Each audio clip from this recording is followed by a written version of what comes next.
Ok rồi,ចឹងថ្ងៃនេះយើងចូលមេរៀនថ្មីបាទទាក់ទងទៅនឹងការប្រើប្រាស់ join ហើយនិង union ចឹងមែនតើបើសិនជាយើងមើលទៅលើមេរៀនចាប់ពីយើងគឺយើងរៀនទាក់ទងទៅនឹងbasic SQL មានទាក់ទងទៅនឹងការប្រើប្រាស់ទៅលើ select សម្រាប់ទាញទិន្នន័យបាទការប្រើប្រាស់ insert ដើម្បីបញ្ចូលទិន្នន័យការប្រើប្រាស់ delete ដើម្បីលុបនិងការប្រើប្រាស់ update ដើម្បីធ្វើការកែប្រែទៅលើទិន្នន័យរបស់យើងចឹងសម្រាប់ថ្ងៃនេះយើងនឹងនិយាយអំពីការប្រើប្រាស់ join ហើយនិង union អញ្ចឹងមែនតើ join ហើយនិង union នេះគឺការប្រើប្រាស់របស់វាគឺប្រើប្រាស់ញឹកញាប់មែនតើទាក់ទងទៅនឹងការទាញទិន្នន័យបាទចេញពីប្រភពទិន្នន័យជាច្រើនបាទឬក៏អាចនិយាយថាសម្រាប់ការទាញទិន្នន័យចេញពី table ជាច្រើនហើយនៅក្នុងការងារជាក់ស្ដែងគឺគេប្រើប្រាស់ join ហើយនិង union នេះគឺទាក់ទងទៅនឹងបាទការធ្វើជារបាយការណ៍ឬក៏ report ផ្សេងៗអូខេដល់អញ្ចឹងចំណុចសំខាន់នៅក្នុងមេរៀនយើងគឺមានតែប្រហែលចំណុចទេបាទទី1គឺចង់ឲ្យគ្នាយើងយល់ថាអ្វីទៅគឺជាការប្រើប្រាស់ join ហើយយើងប្រើ join ហ្នឹងដើម្បីធ្វើអីបាទទី2យើងនឹងនិយាយអំពីប្រភេទរបស់ join មួយអញ្ចឹង join នៅក្នុង SQL Server គឺវាមានទាំងអស់ចំនួន5វាមាន inner join left join right join full join ហើយនិង cell join ប៉ុន្តែនៅក្នុងការសិក្សារបស់យើងគឺខ្ញុំលើកយកមក14ទេគឺការប្រើប្រាស់ inner join left join right join ហើយនិង full join ហើយនឹងចំណុចទី3គឺចង់ឲ្យគ្នាយើងយល់អ្វីទៅជា union នៅក្នុង SQL ហើយអឺការប្រើប្រាស់ union នេះវាខុសពី join នៅខាងលើហ្នឹងវារបៀបម៉េចបាទហើយនឹងចំណុចចុងក្រោយគឺយើងនឹងធ្វើការប្រើប្រាស់union នៅក្នុងការ combine ទិន្នន័យរបស់យើងនៅក្នុងការងារជាក់ស្ដែងអូខេដល់អញ្ចឹង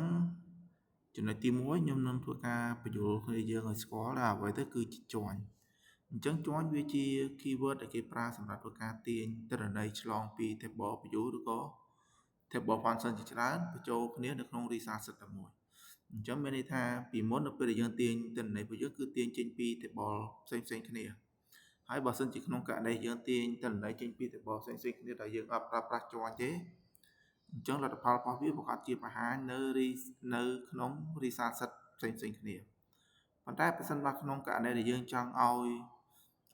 ទិន្នន័យដែលយើងទាញចេញពី table ទាំងអស់ហ្នឹងដាក់បញ្ចូលគ្នានៅក្នុង result set តែមួយអាហ្នឹងគឺវាទាមទារយើងត្រូវតែធ្វើការប្រើប្រាស់ join ហ្នឹងហើយអូខេដល់អញ្ចឹងនេះគឺជាប្រភេទ join ចេញខ្ញុំសូមអត់បង្ហាញទៀតទេចេញយើងសូមចូលទៅដល់ចំណុចទី1គឺទាក់ទងទៅនឹងការប្រើប្រាស់ inner join អញ្ចឹងយើងប្រើប្រាស់លក្ខណៈរបស់ inner join នេះគឺវាទាញយកគ្រប់ record ទាំងអស់ដែលតម្លៃ column នៃ table ទី1ដូចគ្នាតម្លៃ column នៃ table ទី2អញ្ចឹងកន្លែងនេះមានន័យថាជាទូទៅនៅពេលយើងធ្វើការប្រើប្រាស់ join គឺយើងត្រូវធ្វើការបញ្ជាក់ថាតើរវាង table ទី1ហើយនិង table ទី2ហ្នឹងវាភ្ជាប់ទំនាក់ទំនងគ្នាតាមរយៈ column ណាអញ្ចឹងនៅពេលដែលយើងប្រើ inner join វានឹងធ្វើការប្រៀបធៀបគ្នាឲ្យថាតើតម្លៃ column នៃ table ទី1ដូចគ្នាទៅនឹងតម្លៃ column នៃ table ទី2អត់អញ្ចឹងតើតែតម្លៃ column នៃ table ទាំងពីរហ្នឹងដូចគ្នាបានវាទាញយកមកហើយសម្រាប់តម្លៃ column ទាំងឡាយណារវាង table ទី1និង table ទី2ដែលអត់ដូចគ្នាទេអាហ្នឹងគឺវាអត់ធ្វើការទាញយកមកទេអញ្ចឹងនៅកន្លែងនេះបើសិនជាយើងមើលទៅលើរូបភាពរបស់យើងអញ្ចឹងយើងឃើញនៅកន្លែងនេះគឺ table employee គឺតាំងឲ្យ table ទី1បាទ table department គឺតាំងឲ្យ table ទី2អញ្ចឹងមានន័យថាemployee នេះគឺសារទុកព័ត៌មានរបស់បុគ្គលិកហើយនៅពេលដែលយើងចង់ដឹងថាបុគ្គលិកហ្នឹងគាត់នៅ department ណាគឺយើងត្រូវយកព័ត៌មានបុគ្គលិកនេះទៅជាន់ជាមួយនឹង table department នេះមកអញ្ចឹងយើងមើលទៅនៅពេលដែលយើងយក table ទាំងពីរហ្នឹង inner join បញ្ចូលគ្នាយើងឃើញកន្លែងដែលមានផ្ទៃពណ៌អសនិងកន្លែងដែលមានផ្ទៃពណ៌ក្រហមអញ្ចឹងកន្លែងដែលមានផ្ទៃពណ៌អសនេះគឺសំដៅទៅលើ record ឬក៏តម្លៃនៅក្នុង table ទី1បាទដែលវាអត់ដូចគ្នាជាមួយនឹងតម្លៃ column នៃ table ទី2អញ្ចឹងកន្លែងដែលមានពណ៌ក្រហមនេះគឺសំដៅទៅលើតម្លៃទាំងឡាយណាដែលដូចគ្នារវាង column នៃ table ទី1ជាមួយនឹងតម្លៃ column នៃ table ទី2របស់យើងនេះបាទហើយនឹងតិចទៀតខ្ញុំនឹងទៅdemo បាទឧទាហរណ៍នៅលើ Excel បន្ថែមទៀតដោយសារតែពេលខ្លះបើសិនជាគ្នាយើងមើលនៅលើ រូបនៅកន្លែងនេះតែមួយវាអាចនឹងអត់សូវយល់អូខេដល់បន្តទៀតយើងទៅមើលពីទម្រង់នៅក្នុងការប្រើប្រាស់ inner join អញ្ចឹងទម្រង់របស់យើងគឺយើងត្រូវប្រើ select បន្តមកទៀត table name.column នេះគឺសំដៅទៅលើ column ដែលយើងចង់ទាញថានៅពេលដែលយើងធ្វើការ join រវាង table ទី1ហើយនិង table ទី2នេះតើ column ណាខ្លះដែលយើងចង់ទាញយកមកអញ្ចឹងកន្លែងនេះឈ្មោះរបស់ column យើងគួរតែបញ្ជាក់ពី table នៅពីខាងមុខផងមូលហេតុដោយសារដោយសារតែជាទូទៅនៅពេលយើងប្រើប្រាស់join ផ្សេងៗគឺយើងទាញទិន្នន័យរបស់យើងចេញពីប្រភព table ជាច្រើនអញ្ចឹងបើសិនជាយើងអត់ដាក់ឈ្មោះ table នៅពីខាងមុខនេះទេគឺយើងអត់ដឹងទេថា column ដែលយើងចង់ទាញនេះទាញចេញពី table មួយណាជាទម្រង់របស់យើងគឺ select table name.column ហើយយើងមាន column ផ្សេងទៀតយើងក្បៀសដាក់បន្តទៀតមកបាទបន្តមកទៀតយើងប្រើ keyword from ដើម្បីបញ្ជាក់ថាយើងទាញចេញពី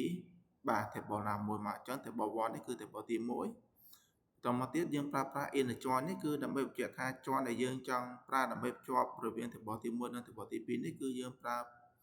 ប្រភេទ inner join បន្តមកទៀតគឺយើងត្រូវដាក់ឈ្មោះ table ទី2មក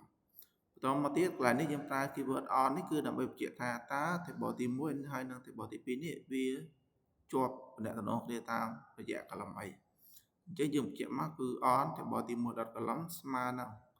table ទី2.column បាទអញ្ចឹងកន្លែងនេះគឺគ្រាន់តែជា description ទេបាទ table 1 table 2នឹងអីប៉ុន្តែមែនតើទាំងអស់នេះគឺខ្ញុំបានបាទបញ្យល់នៅក្នុង syntax របស់យើងហើយបាទអញ្ចឹងនេះគឺឧទាហរណ៍ប៉ុន្តែឧទាហរណ៍នេះខ្ញុំសូមអត់បង្ហាញទេខ្ញុំសូមចាំទៅបង្ហាញនៅលើឧទាហរណ៍ Excel ជាក់ស្ដែងវិញអូខេដល់អញ្ចឹងបន្តទៀតខ្ញុំនឹងទៅឧទាហរណ៍នៅក្នុងតារាង Excel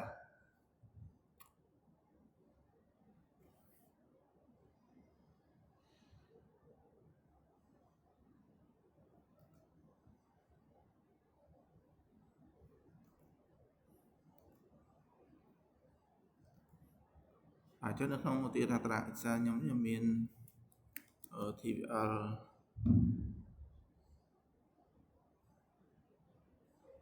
បាទអញ្ចឹងឡើយនេះខ្ញុំសូម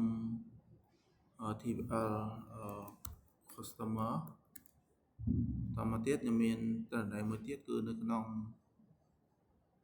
table order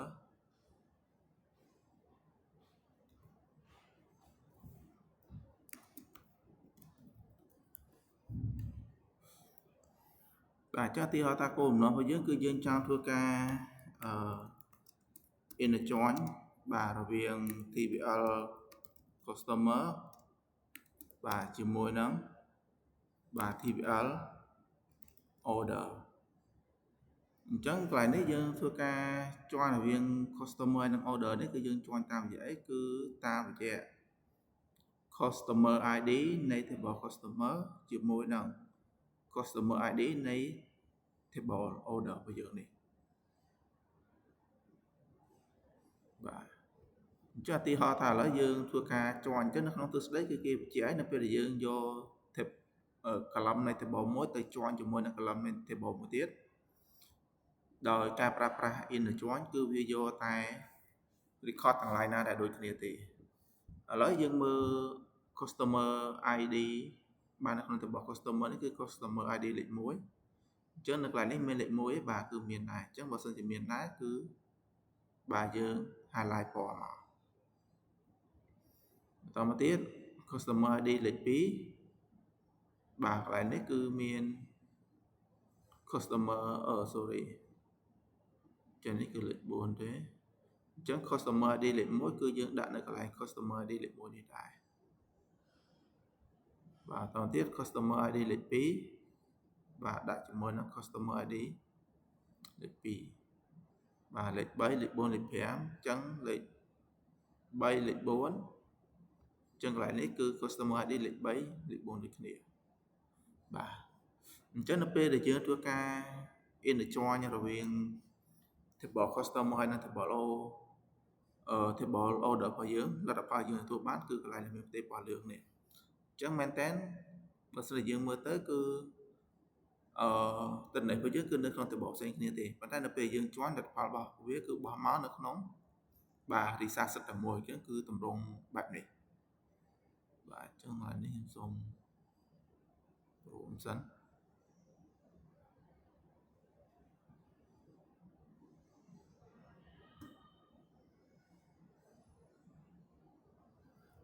បាទហើយមួយទៀតដោយសារតែsorry ចឹងកន្លែងនេះមិនមែនទេគឺយើងត្រូវដាក់វាត្រូវតាមលេខរៀងអញ្ចឹងកន្លែងនេះគឺ customer ID លេខ1គឺត្រូវ copy កន្លែងទិន្នន័យបាទ customer ID លេខ1ដែរមកបាទបន្តទៀត customer ID លេខ2គឺយើងត្រូវ copy កន្លែងលេខ2 customer ID លេខ3 copy កន្លែងលេខ3 customer ID លេខ4នេះយើងមាន2 copy មកទាំងពីរមកអញ្ចឹង copy មកទាំងពីរគឺកន្លែងនេះខ្វះមួយអញ្ចឹងយើងត្រូវ copy កន្លែងលេខ4នេះប្រគប់បន្ថែមមកបាទចឹងនេះគឺជាលទ្ធផលដែលយើងទទួលបាននៅពេលយើងធ្វើការប្រើប្រាស់ inner join រវាង table customer ហើយនិង table order តាមរយៈ column customer ID ជាមួយនៃ table customer ជាមួយនឹង customer ID នៃ table order របស់យើងតមកទៀតយើងចង់ដឹងថាតើលទ្ធផលជាក់ស្ដែងនៃការ join ហ្នឹងវាពិតជាចេញអញ្ចឹងមែនអត់អញ្ចឹងយើងនឹងទៅធ្វើការតេស្តកូដជាក់ស្ដែងបាទអញ្ចឹងដោយសារតែខ្ញុំអត់បានបន្លង SQL នៅលើ computer របស់ខ្ញុំទេខ្ញុំសូមតេស្តនៅលើ SQL តេស្តនៅលើonline editor របស់យើងវិញបាទអញ្ចឹងយើងមានតន័យរបស់យើងនេះគឺ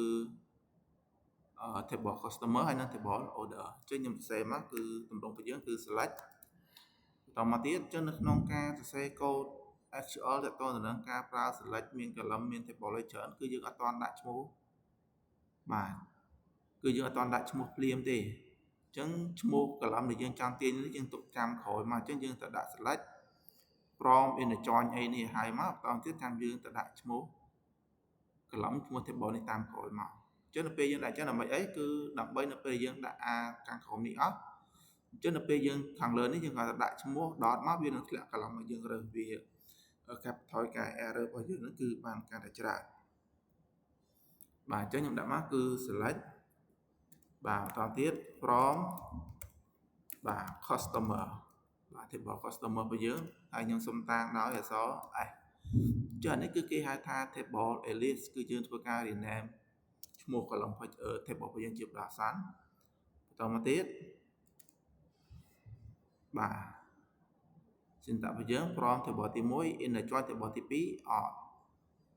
បាទខ្ញុំដាក់មកគឺ inner join table ទី2គឺ order បាទនៃ O តមកទៀតយើងបញ្ជាក់មកថាតើរវាង table customer ហើយនិង table order នេះវាទំនាក់ទំនងគ្នាតាមរយៈអីអញ្ចឹងគឺយើងប្រើ keyword on as dot customer underscore id ស្មើនឹង o dot បាទ customer underscore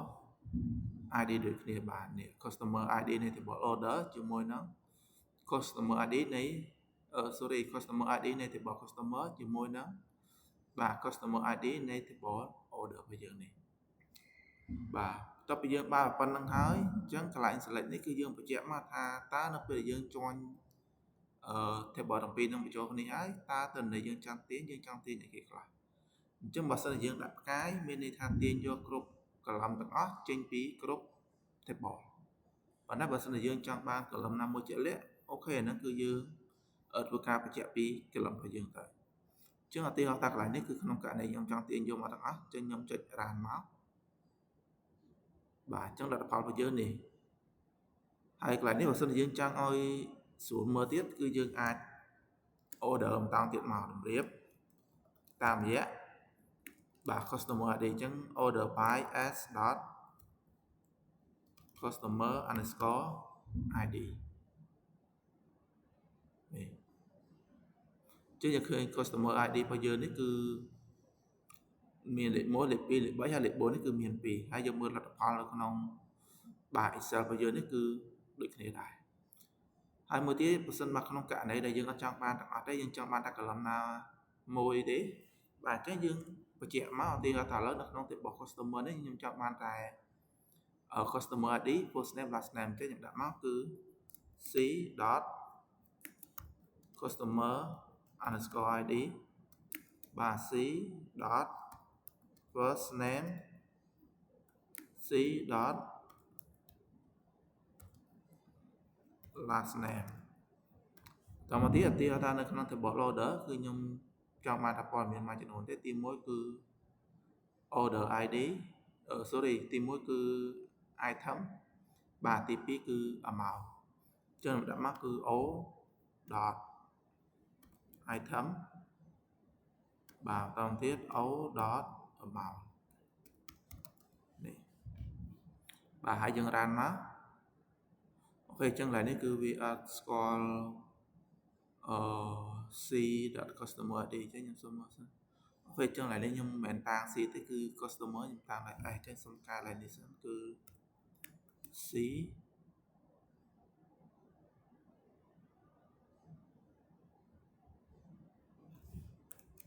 បាទ c កន្លែងនេះ c ទៀតអូខេនេះអញ្ចឹងយើងឃើញលទ្ធផលរបស់យើងគឺវាទាញយកតែ customer id first name last name item ហើយនិង amount អញ្ចឹងយើងមើលទៅមែនតើគឺតន័យនៅក្នុង table customer ហើយនិង table order របស់យើងគឺវានៅក្នុង table ផ្សេងគ្នាទេអញ្ចឹងនៅពេលដែលយើងធ្វើការប្រើប្រាស់ join មកអញ្ចឹងវានឹងធ្វើការកម្បាញទិន្នន័យបាទទាំងអស់ហ្នឹងគឺបញ្ចូលគ្នានៅក្នុង result សិតតែមួយទៅតាមលក្ខខណ្ឌរបស់ inner join របស់យើងអូខេដល់អញ្ចឹងតកតងទៅនឹងការប្រើប្រាស់ inner join របស់យើងគឺមានប៉ុណ្ណឹងហើយបើសិនជាគ្នាយើងមានសំណួរអីអាចសួរបញ្ជាក់បានអរគុណ